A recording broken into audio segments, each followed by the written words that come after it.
सोलापूरच्या खासदार प्रणिती शिंदे यांनी पत्रकार परिषद घेत भारतीय जनता पार्टी साम दाम दंड भेद येथेच थांबत नाही तर आता बीजेपीला रक्ताचीही भूक लागली आहे असे म्हणत सोलापुरात झालेला मर्डर हा राजकीय हेतू असल्याचे म्हणत याचा निषेध केला आणि महाराष्ट्रात निवडणूक जाहीर झाल्यापासून जे घडत आहे ते अतिशय धक्कादायक आहे असे म्हणत आमच्या पक्षाची तयारी सॉलिड चालू आहे असेही त्यांनी यावेळेस म्हणाले।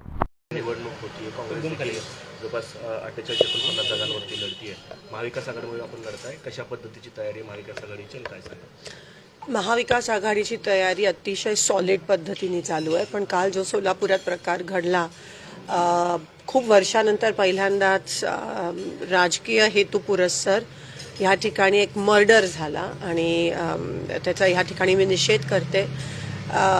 बीजेपी साम दाम दंड इथेच थांबत नाहीये, पण आता बीजेपीला रक्ताची पण भूक लागली आहे दिसून येतं। निवडणूक अनाऊन्स झाल्यापासून जे काही महाराष्ट्रात घडत आहे, नगर परिषद निवडणूक असेल किंवा महापालिका निवडणूक असेल, ते अतिशय धक्कादायक गोष्टी अशा तुमच्या समोर येत आहेत। काल खूप वाईट असा प्रकार सोलापुरात घडला आणि एका तरुणाला त्याचा जीव द्यावा लागला, मर्डर करण्यात आलं राजकीय हेतू पुरस्सर।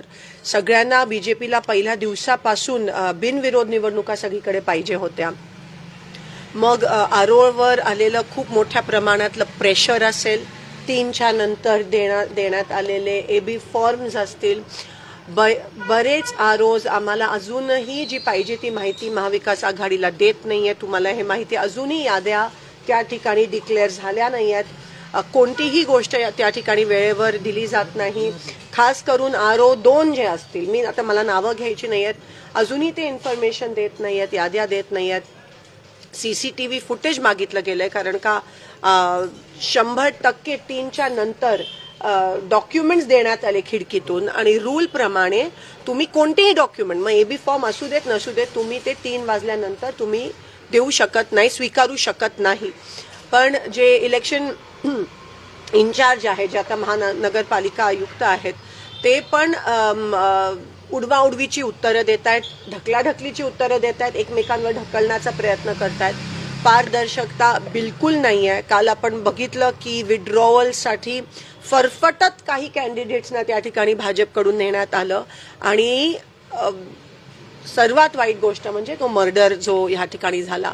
मी तुम्हाला 100% सांगते की आता त्या जे ते कुटुंबीय आहेत सर्वदे आणि शिंदे, त्यांना पैसे देण्यात येईल आणि हे सगळं प्रकरण जे आहे ते मिटवण्याचा प्रयत्न होईल। त्यांना पोलिसांना सांगितलं जाईल की हे फॅमिलीचा वाद आहे, कौटुंबिक वाद आहे, पण मी प्रशासनाला विनंती करते आणि आता आमचा विश्वास फक्त प्रशासनावर असेल, कारण का ते पण जर तिथे पण जर मॅन्युप्युलेशन होत असेल, तिथे पण जर दबाव होत असेल, तर मग आपण विश्वास कशावर ठेवायचा? एक ह्या देशात, ह्या लोकशाहीमध्ये प्रशासन आणि शासन तर पूर्णपणे बिघडलंय, तर प्रशासनावर आपला विश्वास आहे, पण ते पण जर एका महाविकास आघाडी किंवा विरोधी पक्षाला साथ देत नसेल लोकशाही जिवंत ठेवायला, तर आपण बघणार कोणाकडे? आणि म्हणून पोलीस कोणत्याही दबावाखाली न येता त्यांनी ही चौकशी पारदर्शक केली पाहिजे आणि जे काय आहे ते नीट CCTV फुटेज असेल, कुटुंबाला जे CDRs कॉल डेटा रेकॉर्ड्स असतील, सगळं नीट तपासून ह्याच्यामागे जे कोणी असेल त्यांची नावं समोर यायला पाहिजेत आणि इलेक्शन होईपर्यंत प्रशासनाने अतिशय नीट काम त्या ठिकाणी केलं पाहिजे। कारण का जसं मी म्हणाली, साम दाम आणि आता ह्यांना रक्ताची भूक बीजेपीला आली आहे। आज आमचे सगळे जे कॅन्डिडेट आहेत महाविकास आघाडीचे, त्यांना वारंवार त्या ठिकाणी धमक्या येत आहेत, जीव मुठीत धरून ते लोक प्रचाराला लागलेत, खूप मोठ्या प्रमाणात दबाव येत आहे। बंडखोर जे आहेत त्यांना पण मोठ्या प्रमाणात त्यांच्यावर दबाव आहे आणि आज ह्या पद्धतीत जर निवडणुका होत असेल तर तुम्ही निवडणुका घेताच का? मग तुम्ही जाहीर करा आणि डायरेक्ट तुम्ही इथपर्यंत आणलंय। ह्या महाराष्ट्राची जी आहे एक लेवल होती ती तुम्ही इतकी खालच्या पातळीला आणली, इतक्या खालच्या दर्जावर आणली। पालकमंत्री असतील, त्यांचे वेगळे आमदार असतील, त्या पालकमंत्री पदाचं काहीतरी त्यांना रिस्पेक्ट असायला पाहिजे। ते तुम्ही एवढं खालच्या पातळीला येऊन ही इलेक्शन लढता, आणि दबाव एवढ्या मोठ्या प्रमाणात तुम्ही आणताय प्रशासनावर, काहीतरी लाज ठेवा, एवढं मला या ठिकाणी सांगायचं आहे. आणि नाही तर तुम्ही निवडणुका घेऊच नका आणि बिनविरोध सगळ्यांना डिक्लेअर करा. कालची जी हत्या झाली ती बिनविरोधाच्या हट्टापायी झाली असं मनसेच्या नेत्यांचा आरोप आहे की बिनविरोध करायची होती आमदार पुत्राची निवडणूक आणि त्यामुळे सगळा प्रेशर आणला गेला आणि त्यामुळे त्या दोन कुटुंबात वाद नाही, 100% माझ्या पण कानावर आलं, जी मी प्राथमिक स्वरूपात माहिती घेतली की फॉर्म विड्रॉ करण्याचं प्रेशर होतं आणि त्यांना फॉर्म विड्रॉ करायचा नव्हता. पण जसं मी तुम्हाला सांगितलं काल, फरफटत लोकांना आणत होते, फरफटत त्यांच्या मर्जीच्या विरोधात फरफटत आणून दबाव आणि पैशाचा खूप मोठ्या प्रमाणात कुरूप खेळ त्या ठिकाणी चालू आहे. आणि त्यामुळेच मला असं वाटतं हे वादावाद झाला आणि शेवटी बिनविरोध होण्यासाठी कोणाचा तरी जीव घेण्यात आला, मर्डर करण्यात आला. महाविकास आघाडीहून आपण निवडणुका लढताय, मात्र अनेक ठिकाणी जे ते उमेदवारांना माघारी घ्यावे लागलेले आहेत. जसं ठाकरे गटाचे गणेश वानकर होते, त्यांनी 4 वैबी फॉर्म घेतले आणि त्यांनी फॉर्म भरलेच नाही, भाजपकडनं फॉर्म भरला ऐनवेळेस. चेतन नरोटे यांच्या प्रभागामध्ये देखील काँग्रेसचे नेते फोडण्यात आले, विनोद भोसले, श्रीदेवी फुलारे.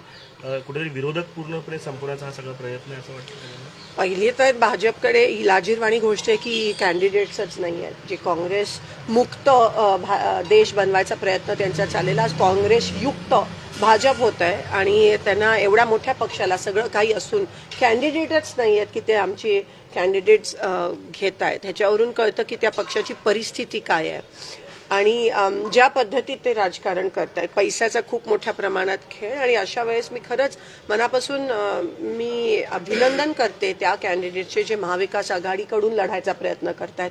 काही नसताना एक सामाजिक तळमळ त्यांच्यात आहे म्हणून ते हे इलेक्शनमध्ये आम्ही पडतोय लोकशाही टिकवण्यासाठी. पण भाजप आता पूर्णपणे एक्सपोज झालंय हे तुम्हाला दिसून येतं. म्हणजे प्रशासनाचा दबाव असेल, विड्रॉयलच्या वेळेस झालेलं नाटक असेल, फॉर्म भरायच्या वेळेस झालेलं नाटक, एवढा मोठा पक्ष आणि तुमचं नियोजन नाही की तुम्हाला एवढी पळापळी आणि एवढी घाई काय होती. मी तिथे सीसीटीव्ही ग्रॅब्स बघितले, तिकडे तुम्ही काही आमदार बघितले असतील, घाई पोलिसांना विनंती करतात की मला आतमध्ये जाऊ दे. ही वेळ आली आहे त्यांच्यावर, ही वेळ त्यांच्यावर आली आहे. तुमचं नियोजन नाही आहे. आणि जर तुम्हाला पोचच घ्यायची होती तर तुम्ही त्या क्षणाला का आला, पोच तर आधी. पण म्हणून आम्हाला सीसीटीव्ही फुटेज अतिशय गरजेचं. आम्ही लीगल नोटीस असीम सरोदे जींकडून त्यांना पाठवली आहे, आरोना, आणि आम्ही रिट पिटिशन पण हायकोर्टमध्ये दाखल करतोय. तेजस देशमुख जी आम्हाला रेप्रेझेंट या ठिकाणी करत आहेत आणि काही 5 तारखेला आता कोर्ट जेव्हा येतील तेव्हा आम्ही रिट पिटिशन दाखल करताय. पण आणि कोर्टाचा आदेश पण आता हे लोक काय म्हणजे हे कोणाचंच ऐकत नाही आहेत.